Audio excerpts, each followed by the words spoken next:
There are two minds, conscious and subconscious. How do you change the subconscious mind? The first way of changing a belief system is the subconscious programs were downloaded by observing other people. So when you're playing your subconscious, you're not playing you, you're playing your download, really. And you don't see it because you're thinking, but everybody else sees the response. And this is where the whole disconnect comes in.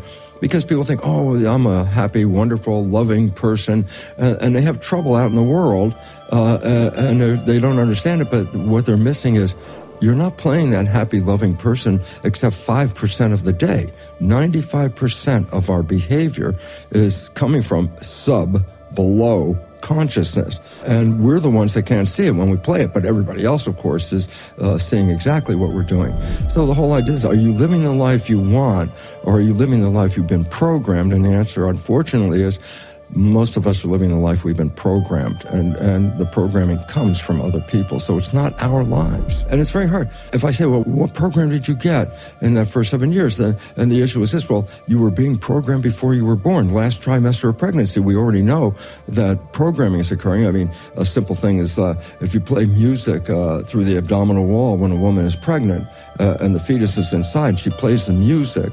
When that baby is born, it will instantly remember or know that music. It even, if the father is talking, the voice of the father is transmitted through the abdominal wall. Baby is born, the father says something, the baby knows exactly who that voice is. So that's even before you're born, okay?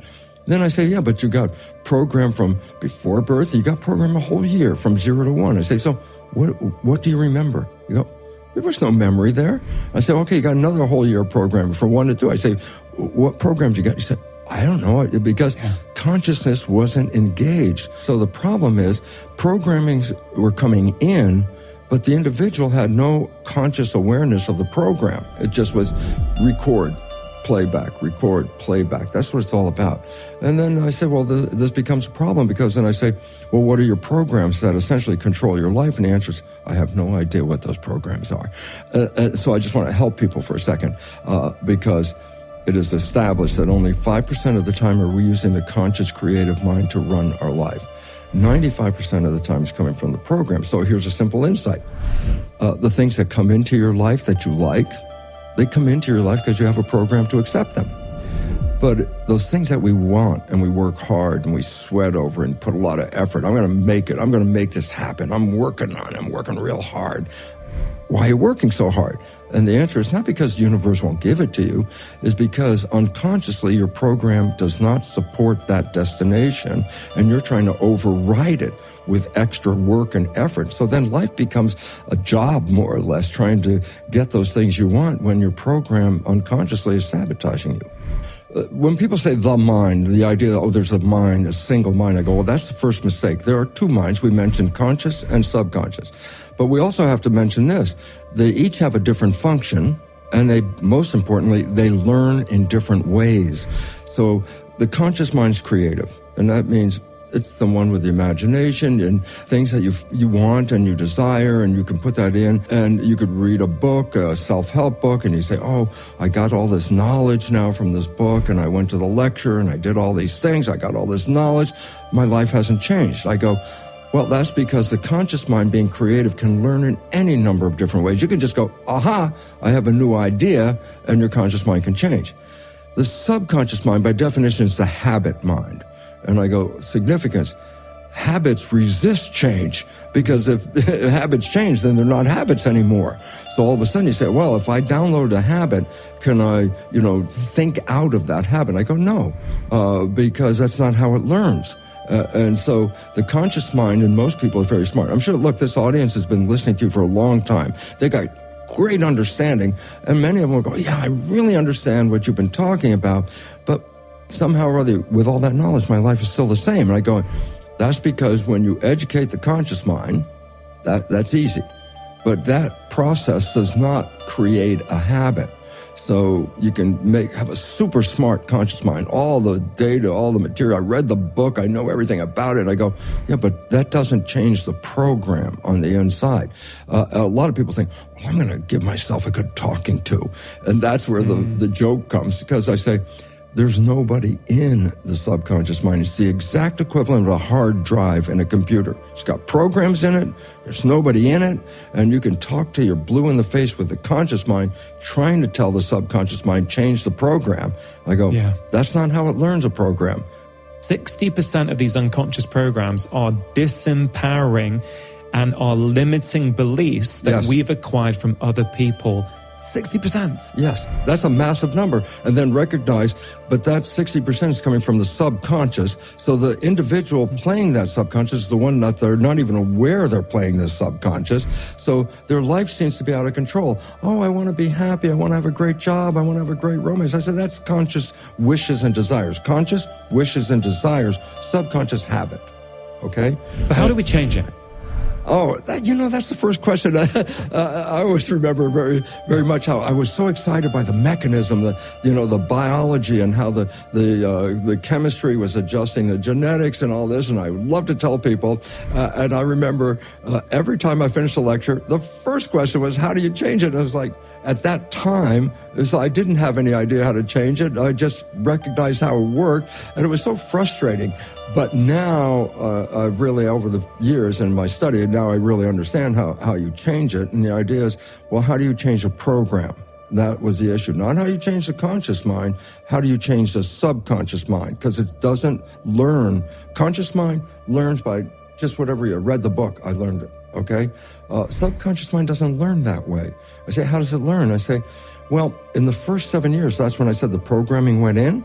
The brain wasn't functioning at the higher level of consciousness. It was actually a little lower. That was called theta, the vibration, the imagination and all that. That's hypnosis. Okay? So the first way we learned programs was hypnosis, because the function of the brain was at a lower vibration. Some people might remember the old days when hypnotherapy, they'd have a watch, and the hypnotherapist said, swing the watch back and forth, and they would say, you're getting tired. And what was the point? When you get tired, you lower the vibration of the brain. And the moment you fall asleep, actually, consciously, the next level of activity of the brain is theta before it goes down to the lowest vibration, delta, sleep. So every night when you go to bed, there's a period just after you close your eyes and you're essentially disconnected for a moment, your brain is operating in theta. Well, theta is hypnosis, okay? So I said, well, that's how your brain was in theta during that childhood period as predominantly. Now you're an adult. I say, yeah, but you have theta every night when you go to bed. So I said, what can you do? And this is the old story. You've heard people do it. You put a pair of earphones on at night. You play a program that you want to be true in your life. And while you're awake, you might hear the program, but it's the moment you fall asleep, the conscious mind shut off, but the subconscious mind is now in record theta. So whatever is coming through the earphones at that moment after you fall asleep, you don't hear it, but the subconscious mind is hearing it and downloading it in a state of theta. So the first way of changing a belief system is to get into theta. And this is called self-hypnosis. Put the earphones on, play the programs for health, happiness, love, joy, whatever, and just go to sleep, which is really cool because you don't have there's no studying here. You just play the program. Yeah. Before we move forward, if you're interested in learning more about this technique, pay a visit to AwakenZone.com and redeem the code you see on the screen for an exclusive 15% discount on our specially crafted, comfortable, sleep-friendly headphones. Now let's continue. When you put in a program that you specifically want to be true in your life, you're not having good relationships, well, these programs are available at all, like bookstores and online. They're called self-help programs, basically. And I say, well, you can get them for anything, whether it's job-related, relationship-related. You pick out the one you want. And then I say, just play this. And the point is, the moment you're falling asleep, the only part of you that is hearing that program is the subconscious, because that's how it works in theta. So you can download, it's called self-hypnosis, and that's how you can do it. That's number one. I'm talking about in a natural child, theta is the present program for his first 7 years, is predominantly that. The second way that you put programs in is doing something that you practice and repeat. practice and repeat. Habituation. You make a habit by practicing it. And so you don't know how to play an instrument. You practice. You finally get it. You don't have to practice anymore. You can just pick up the instrument and play it. Or driving a car. You don't have to worry about all the details. First time you got in the car was, oh my God, there are mirrors, windows, gauges, pedals, paying so many things you have to pay attention to. Today, you get in the car, you put the key in, you start it up, and you're thinking about where you're going. Why? The rest of the driving is habit. You don't have to think about all those things. It's automatically programmed. So habituation is the second form. Please engage with this video by liking, commenting, and sharing. Subscribe to stay updated. For more amazing content, check out our next video.